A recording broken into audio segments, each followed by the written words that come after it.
Good morning students, that's in 9th class learning video. हम लोग chapter 4 पर चल रहे हैं और हमने 4.1 और 4.2 कंप्लीट कर लिए। अब हम लोग 4.3 करने जा रहे हैं। 4.3 में 4.2 भी काम आएगी, 4.1 भी काम आएगी। ठीक है, हम लोगों ने सॉल्यूशन निकालने सीखे थे और आपसे भी क्वेश्चंस कहा था कुछ करने के लिए, और आज हम लोग 4.3 करेंगे, साथ साथ ग्राफ में बनाएंगे।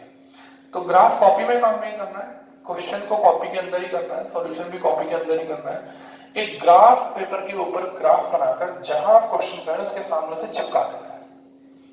ठीक है, अलग से ग्राफ की कॉपी बनाने की जरूरत नहीं है, बस ग्राफ के कागज उसमें से फाड़ कर आप कॉपी के अंदर पेस्ट कर देंगे। ठीक, चलिए अब हम लोग 4.3 एक्सरसाइज पढ़ने जा रहे हैं। आज थोड़ा सा पढ़ेंगे, उसके बाद दो पार्ट्स में इसको डिवाइड कंप्लीट कर देंगे। मैं फर्स्ट क्वेश्चन पढ़ रहा हूं, बुक आपके पास होनी चाहिए। Draw the graph of each of the following linear equation in two variables. अब देखिए, इसने ग्राफ ड्रॉ करने के लिए कहा है। अब ग्राफ ड्रॉ करने के लिए तो हमें कोऑर्डिनेट्स चाहिए, तो हमें पहले क्या करने पड़ेंगे, कोऑर्डिनेट्स। मैंने आपसे पहले भी कहा था कि कभी भी अगर आपको किसी क्वेश्चन का ग्राफ ड्रॉ करना है, किसी क्वेश्चन का, तो मिनिमम 3 पॉइंट्स आपके पास होने चाहिए। बिना 3 पॉइंट लिए आप ये नहीं बता सकते कि आपका ग्राफ स्ट्रेट जाएगा या कर्व जाएगा। ठीक है, तो आइए, क्वेश्चन है x प्लस वाई इक्वल 4। तो 4 पार्ट दिए हुए हैं, मैं फर्स्ट पार्ट करूंगा, बाकी 3 आप अपने आप करना। जिसका ग्राफ नहीं बनेगा फिर मुझे आप बताइएगा। ठीक, तो मैं फर्स्ट क्वेश्चन कर रहा हूं, x plus y equals 4। The question is x, first question, first part, x plus y equal 4। तो चलिए सॉल्यूशन निकालने के लिए एक टेबल बना लेते हैं। तो कितना इजी है इसका कुछ सॉल्यूशन, जल्दी से निकल जाएगा। चारों पार्ट्स आसान है, x और y। ठीक, तो बताइए x की वैल्यू क्या हो गई, 4 माइनस वाई। देखिए आपकी मर्जी है, जैसे मैंने x फाइंड किया आप y फाइंड कर लो, x को उधर ले जाओ, इससे कोई फर्क नहीं पड़ता, आपकी इच्छा है। चलिए सबसे पहले y की वैल्यू पुट करेंगे। अब ऐसे नंबर पुट करेंगे जिन्हें हम ग्राफ के अंदर दिखा सकते हो। बहुत बड़े बड़े नंबर नहीं ले लेंगे, छोटे नंबर लेंगे। कोशिश पॉइंट को अवॉइड करने की करेंगे। पॉइंट में भी आ जाए कोई बात नहीं, जैसे 3.5 आया तो 3 और 4 के बीच में आएगा। ज्यादा 2 नंबर का पॉइंट लेंगे तो फिर ग्राफ में दिक्कत आएगी। चलिए y की जगह सबसे पहले 0 लिख देते हैं। बताइए x का आंसर क्या आ गया, y की जगह 0, तो आंसर आ गया 4। ठीक, अब y की जगह 1 पुट कर देते हैं, 1, तो x की वैल्यू हो गई 4 माइनस 1, कितना हो गया 3। अब y की जगह 2 पुट कर देते हैं, तो x का आंसर हो गया 4 माइनस 2, 2। देखो कितने पॉइंट आ गए, 3, बस 3 बहुत है। आप और लेना चाहो ले लो, y की जगह। अब आप यहाँ मैं सारे प्लस में ले लिए, कोई बात नहीं, माइनस में ले लो, माइनस 1 ले लो। x की वैल्यू हो गई 4 माइनस माइनस का 1, यानी कि 4 प्लस 1, बोलो क्या आ गया, 5 आ गया।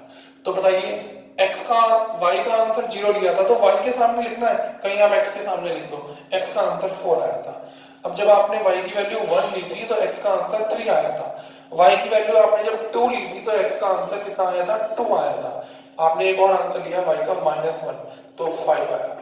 उसने अगर जितने सॉल्यूशन कहे उतने निकालिए, उसने कुछ नहीं कहा तो कम से कम 3 पॉइंट्स निकालने जरूरी है। आइए अब हम इसका ग्राफ बनाएंगे। ये देखिए, देखिए x में नंबर 5 तक जा रहा है, तो 1 2 3 4 5 6 इस तरह से बना देते हैं।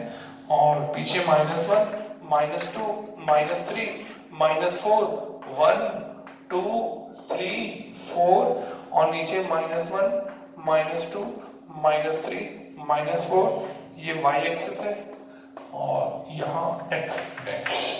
इस तरह से सबसे पहले हम लोग काम करते हैं।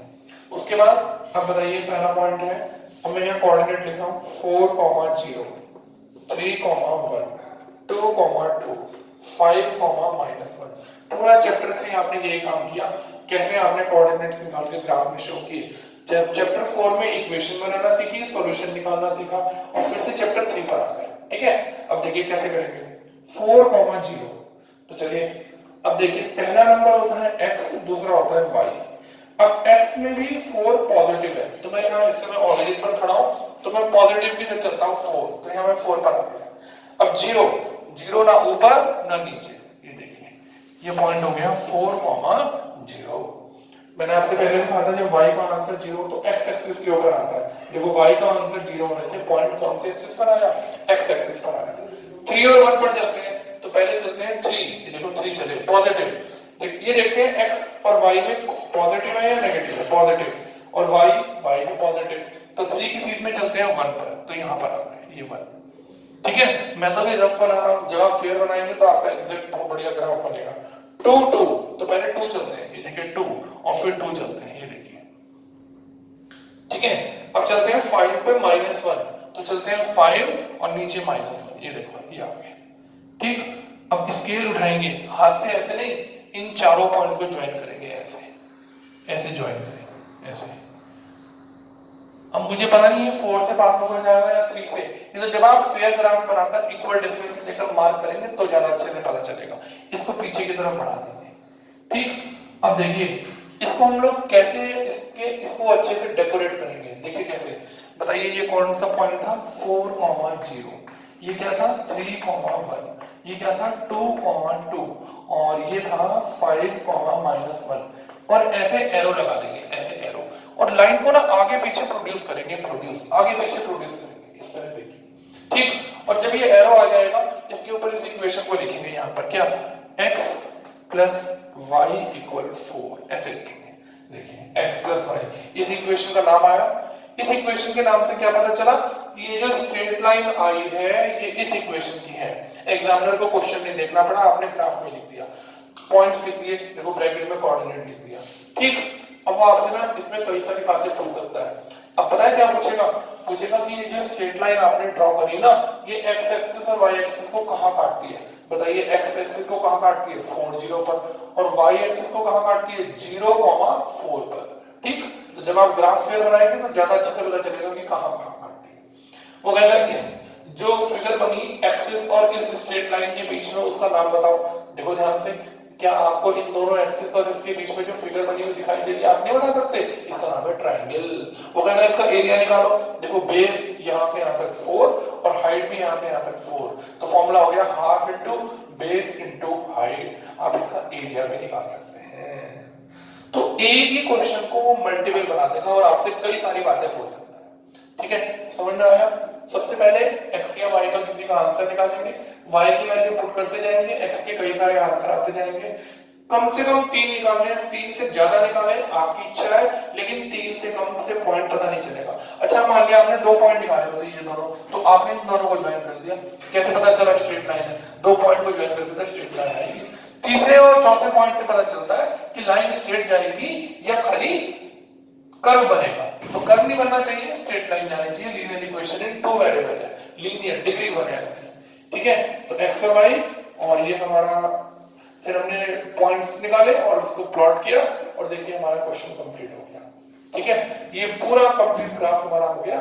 हमने दोनों को 1-1 सेंटीमीटर का डिस्टेंस लिया, x एक्सिस पर भी 1 सेंटीमीटर 1 यूनिट और y एक्सिस पर भी 1 सेंटीमीटर 1 यूनिट। यहां ऐसे हेडिंग डालकर लिख देंगे स्केल। x एक्सिस पर 1 सेंटीमीटर = 1 यूनिट, और y एक्सिस पर भी 1 सेंटीमीटर = 1 यूनिट। ऐसे आपके इस फर्स्ट क्वेश्चन में 4 पार्ट्स हैं, आप इन चारों पार्ट्स के ग्राफ बनाइए और जो चीज समझ में नहीं आए इसको पूछिएगा। चलिए सेकंड क्वेश्चन पर चलते हैं। 4.3 हमने आज स्टार्ट कर दी।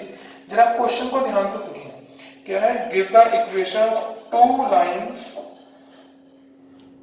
Give the equations of 2 lines passing through 2, -14. How many more such lines are there and why? Question ध्यान से समझते हैं पहले। अब देखिए कह रहा है कि 2 और 14 ऐसे 2 लाइनें बनाइए जो इन दोनों इस पॉइंट से पास होकर जाती है। जरा इस इक्वेशन को देखो, आप ये दोनों आंसर इस इक्वेशन में पुट कर दो 4 आएगा, आप ये दोनों आंसर x और y की जगह पुट कर दो 4 आएगा, आप ये दोनों पॉइंट इस इक्वेशन में पुट कर दो 4 आएगा, ये दोनों पॉइंट आप x और y की जगह पुट कर दो 4 आएगा। इसका मतलब ये सारे के सारे पॉइंट इस इक्वेशन पे लाई कर रहे हैं। कह रहा है कि ऐसी 2 इक्वेशन बताइए जिसके ऊपर ये दोनों पॉइंट, ये वाला पॉइंट उन दोनों इक्वेशन पे लाई कर रहा हो। और ऐसे कितनी इक्वेशन आप बना सकते हैं, अभी देखते हैं कितनी बना सकते हैं। पहले 2 बनाते हैं। चलिए अब फर्स्ट इक्वेशन यहां x और ये y, बताइए दोनों को प्लस करके 2 और 14 को प्लस करके क्या आएगा 16। देखो पहली इक्वेशन बन गई। देखो आपके मन में जो इच्छा हो ना वो लिख देना। आपने लिख दिया x प्लस वाई, देखो आपने x प्लस वाई लिख दिया। देखो x की वैल्यू पुट करो 2 और y की वैल्यू पुट करो 14 और 2 और 14 का सम क्या हो गया 16। लो आप सेकंड इक्वेशन लिख दो, कितनी देर लगती है x माइनस वाई। ठीक है, अब यहां रुक जाओ, अब x की जगह 2 पुट करो और y की जगह 14 और 2 में से 14 माइनस करो तो क्या बचेगा माइनस का 12। लिखो दो इक्वेशन बन गई। ऐसी करोड़ों इक्वेशन बन सकती है, इनफाइनाइट इक्वेशन बन सकती है जिनका कोई हिसाब नहीं है। आपके मन में जो भी आएगा लेफ्ट साइड पे लिख दो। बताइए और कुछ मन में किसी बच्चे के आ रहा हो तो सोच के लिख देना। देखो मैं लिख रहा हूँ 2x प्लस वाई, देखो लिख दिया और अब यहाँ रुक गया। अब जरा x की वैल्यू बताओ 2, तो 2 टू जा 4, ठीक, y की जगह 14 और 4 और 14 का सम क्या हो गया 18। देखो जो भी आए लेफ्ट में, जो भी मैं कहता हूं जो आपके मन में आए लिख दीजिए, कोई प्रॉब्लम नहीं। इक्वल में वही लिखिएगा जो x और y की वैल्यू पुट करके आएगा। ऐसी हजारों लाखों क्वेश्चन है। तो आपको तो 2 बनानी थी, मैंने तो 3 बना दी, आपको तो और बना देता हूं। लोग कोई भी मन में आपके आ रहा हो, ऐसे आ रहा हो, सपोज करो x/2 माइनस y, ऐसे आ रहा हो। चलो देखते हैं x की वैल्यू बताओ कितनी है 2, तो 2 को 2 से डिवाइड करो 1 और ये कितना है 14। बताओ 1 में से 14 जाएगा क्या बचेगा -13। लो एक और इक्वेशन बन गई। देखो कितना इजी, जितनी मर्जी इक्वेशन बना दो, जितनी मर्जी, कोई दिक्कत नहीं है। बस x और y लिखा और जो वैल्यू पुट करी आंसर यहाँ लिख दिया। देखो आंसर यहाँ लिख दिया, आंसर यहाँ, कितनी सारी इक्वेशन बन गई। तो हम लोग इसका क्या आंसर लिखेंगे, उसने पूछा how many equations are there, तो हम लोग लिखेंगे how many more such lines are there. We find